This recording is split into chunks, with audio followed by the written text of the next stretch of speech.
अब एक देश में दो विधान नहीं होगा, हलाल भी बंद होगा, हलाला भी बंद होगा, मुताह भी बंद होगा, मिस्यार भी बंद होगा, तहर्रुस भी बंद होगा, तलाके हसन भी बंद होगा, तलाके एहसन भी बंद होगा, तलाके बाइन भी बंद होगा, तलाके किनाया भी बंद होगा, चार शादी भी बंद होगी। अब एक देश एक विधान लागू होगा, one nation one civil code लागू होगा, यूनिफॉर्म सिविल कोड लागू होगा। बस केवल इतना करिए, आप 400 पार करिए और अगले कुछ महीनों के अंदर भारत में एक देश एक विधान आप ले लीजिए। माननीय प्रधानमंत्री जी ने आज बोला है हम one nation one civil code लागू करेंगे, और ये होना ही चाहिए। आखिर भारत में सबको एक समान अधिकार क्यों नहीं मिलना चाहिए? देश की सभी बहन बेटियों को एक समान अधिकार क्यों नहीं मिलना चाहिए? अगर शादी विवाह की उम्र एक समान सबकी क्यों नहीं होनी चाहिए? आखिर हिंदू बेटी की शादी की उम्र अलग और मुस्लिम बेटी की शादी की उम्र अलग, रहते दोनों भारत में ही, पता चला दोनों एक ही बिल्डिंग में रहते हैं। एक बेटी की शादी की उम्र 9 साल, दूसरी बेटी की शादी की उम्र 18 साल। ये कब तक चलेगा? इसलिए one nation one civil code जरूरी है।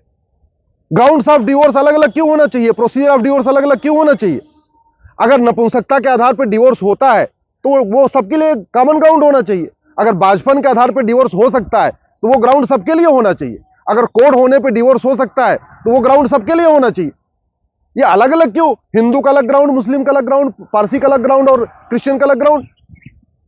अगर डिवोर्स का तरीका कोर्ट है, हिंदू जैन बौद्ध सिख का डिवोर्स कोर्ट से होता है, तो बाकियों का अलग अलग क्यों होना चाहिए? सबका एक समान तरीके से होना चाहिए। अगर मौखिक हो सकता है तो सबका हो, लिखित में हो सकता है सबका हो, कोर्ट के जरिए हो सकता है सबका हो, और कोर्ट के बाहर से हो सकता है सबका हो। अगर आपसी पंचायत से हो सकता है तो सबका हो। तरीका तो सबका एक समान होना चाहिए। आप जानते हैं हिंदू जैन बौद्ध सिख का जो डिवोर्स होता है कोर्ट के जरिए होता है, लेकिन मुस्लिम बेटियों को आज भी तलाके हसन मिल रहा है, तलाके एहसन मिल रहा है, तलाके बाइन मिल रहा है, तलाके किनाया मिल रहा है। तलाके बिद्दत खत्म हो गया, ट्रिपल तलाक खत्म हो गया, लेकिन 4 तलाक अभी भी चल रहे हैं। तलाके हसन, तलाके एहसन, तलाके बाइन, तलाके किनाया, और ये चारों भी वैसे ही हैं जैसे ट्रिपल तलाक था। ट्रिपल तलाक में एक साथ तलाक तलाक तलाक कहना था, इसमें थोड़ा टाइम एक एक महीने पे बोलना है, और कोई अंतर नहीं। अगर वास्तव में गोद लेने का अधिकार है तो सबको एक समान होना चाहिए। ये गोद लेने का अधिकार अलग अलग क्यों? बच्चों के भरण पोषण का अधिकार अलग अलग क्यों? देश की सभी बहन बेटियों को गोद लेने का अधिकार मिलना चाहिए। देश की सभी बहन बेटियों को बच्चों के भरण पोषण का अधिकार मिलना चाहिए। माता पिता के संपत्ति का अधिकार अलग अलग क्यों? पति पत्नी के बीच में प्रॉपर्टी का राइट अलग अलग क्यों? भाई और बहन के बीच में प्रॉपर्टी का राइट अलग अलग क्यों? अगर प्रॉपर्टी राइट में अंतर होना है तो देश के सभी बहनों का प्रॉपर्टी राइट एक समान होना चाहिए। देश की सभी माताओं का प्रॉपर्टी राइट एक समान होना चाहिए। देश की सभी बेटियों का प्रॉपर्टी राइट एक समान होना चाहिए। ऐसा तो नहीं होना चाहिए ना कि अगर हिंदू जैन बौद्ध सिख हैं तो माता पिता को समान अधिकार रहेगा, पति पत्नी को समान अधिकार रहेगा, भाई बहन को समान अधिकार रहेगा। लेकिन अगर मुस्लिम है तो माता पिता के प्रॉपर्टी राइट भी अलग अलग, पति पत्नी के प्रॉपर्टी राइट भी अलग अलग, और बेटा और बेटी के प्रॉपर्टी राइट अलग अलग। ये 1937 वाला कानून अंग्रेजों ने, जानते हैं, केवल डिवाइड एंड रूल के लिए बनाया था। उनका मकसद भारत में न्याय करना नहीं था। और वैसे भी जब संविधान 1950 में लागू हो गया तो संविधान के पहले जितने भी कानून हैं, एक भी कानून भारत में बचना नहीं चाहिए। मैं तो कहता हूं कोई भी कानून 25 साल से ज्यादा पुराना है, सबकी समीक्षा होनी चाहिए। अब कानूनों का एक एक्सपायरी डेट फिक्स होनी चाहिए 25 साल, कि 25 साल के बाद सभी कानून की समीक्षा करना ही करना है। यानी सन 2000 से पहले जितने बने कानून हैं सबकी समीक्षा जरूरी है। एक पति एक पत्नी का नियम हिंदू जैन बौद्ध सिख पे लागू है, मुस्लिम पे लागू नहीं है। क्यों मुस्लिम बेटियों को सौतन का दंश झेलना पड़े? क्यों बेटियों के बगल में उनके साथ में एक और सौतन रहे? और वैसे भी भारत में 1000 लड़कों पे 930 लड़कियां हैं, तो 70 लड़के तो ऐसे ही कुंवारे रह जाते हैं। 70 लड़कियों की शादी तो ऐसे नहीं होती। अब उसमें अगर कोई 2 शादी करेगा, 3 करेगा, तो अल्टीमेटली कुछ और 2-3 और लोग कुंवारे रह जाएंगे। अगर कोई आदमी 1 से ज्यादा शादी कर रहा है, इसका मतलब कोई एक और दूसरा व्यक्ति है जो कुंवारा रहेगा। तो ये बंद होना चाहिए। एक पति एक पत्नी का नियम सब पे लागू होना चाहिए। हलाला मुताह मिस्यार बंद होना चाहिए। सभी बहन बेटियों को एक समान सम्मान मिलना चाहिए। विरासत का एक समान अधिकार सबको मिलना चाहिए। वसीयत का एक समान अधिकार सबको मिलना चाहिए। गोद लेने का अधिकार एक समान सबका होना चाहिए। बच्चों के भरण पोषण का एक समान अधिकार सबको होना चाहिए। एक पति एक पत्नी का नियम सब पे लागू होना चाहिए। जितनी कुरीतियां हैं विदेशी, ये विदेशी कुरीतियां बंद होनी चाहिए। तो वास्तविकता यह है कि one nation one civil code से सबसे ज्यादा फायदा मुस्लिम बेटियों का ही होना है। हिंदू जैन बौद्ध सिख पे कोई फर्क नहीं पड़ेगा। यूनिफॉर्म सिविल कोड आए या ना आए, हिंदू जैन बौद्ध सिख को रत्ती भर फायदा नहीं है। यूनिफॉर्म सिविल कोड का सबसे ज्यादा फायदा मुस्लिम बेटियों को है, उसके बाद क्रिश्चियन बेटियों को है, उसके बाद पारसी बेटियों को है। हिंदू जैन बौद्ध सिख में कोई फायदा नहीं। अभी पारसी बेटियां अगर गैर पारसी शादी करती हैं, उनका प्रॉपर्टी राइट खत्म हो जाता है। मुस्लिम बेटियां अगर डिवोर्स लेना चाहती हैं तो उनका कूलिंग पीरियड 2-2 साल का है, जबकि हिंदू जैन बौद्ध सिख में कूलिंग पीरियड 6 महीने का है, और मुस्लिम में कोई कूलिंग पीरियड का कॉन्सेप्ट ही नहीं है। तलाक देने का कोई आधार बताने की जरूरत नहीं है।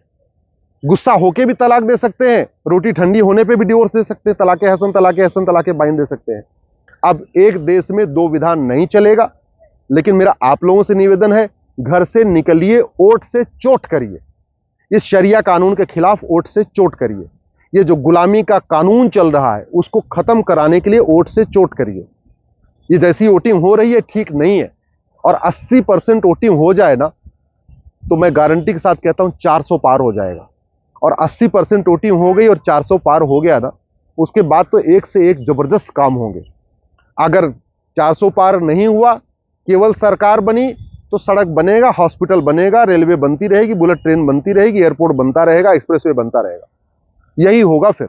अगर आप चाहते हैं गुलामी का नाम हटे, गुलामी का निशान हटे, गुलामी की कुरीतियां खत्म हो, गुलामी की कुप्रथाएं खत्म हो, गुलामी के कानून खत्म हो, गुलामी की शिक्षा बदले, गुलामी की चिकित्सा व्यवस्था बदले, गुलामी की पुलिस व्यवस्था बदले, गुलामी की प्रशासनिक व्यवस्था बदले, गुलामी की नागरिक व्यवस्था बदले, गुलामी की टैक्स व्यवस्था बदले, गुलामी की प्रशासनिक व्यवस्था बदले, ये शरिया कानून बदले, भारत में समान शिक्षा लागू हो, भारत में समान चिकित्सा लागू हो, भारत में समान नागरिक संहिता लागू हो, भारत में समान धर्मस्थल संहिता लागू हो, भारत में समान पुलिस संहिता लागू हो, भारत में समान दंड संहिता लागू हो, भारत में समान प्रशासनिक संहिता लागू हो, तो आपको 400 पार करना पड़ेगा।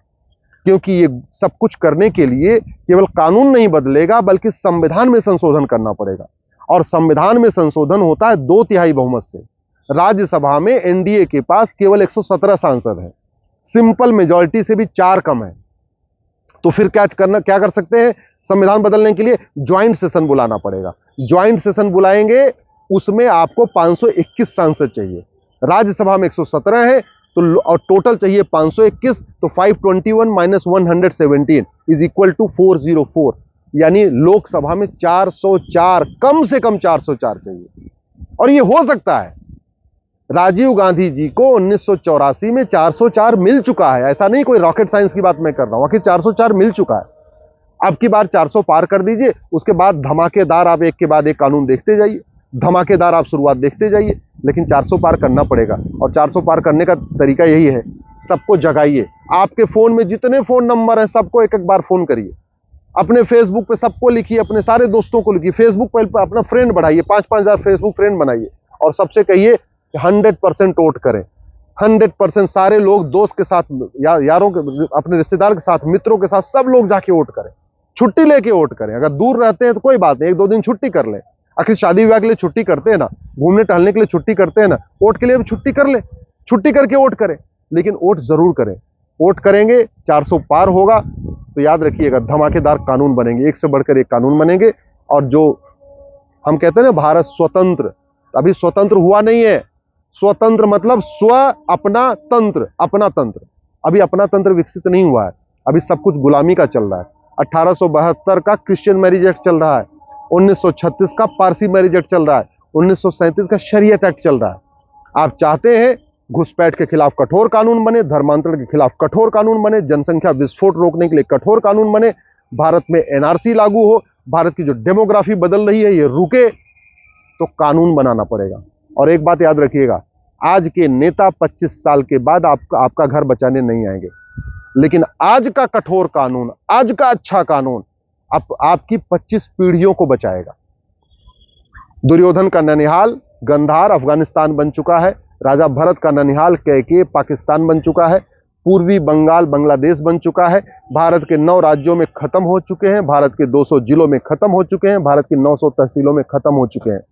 उठिए, जागिए, 400 पार करिए, कठोर कानून बनवाइए, और नहीं बना तो याद रखिए जैसे पूरी दुनिया से गायब हुए हैं ना, आप अपने क्षेत्र से भी गायब हो जाएंगे, और आने वाली पीढ़ियां कभी माफ नहीं करेंगी।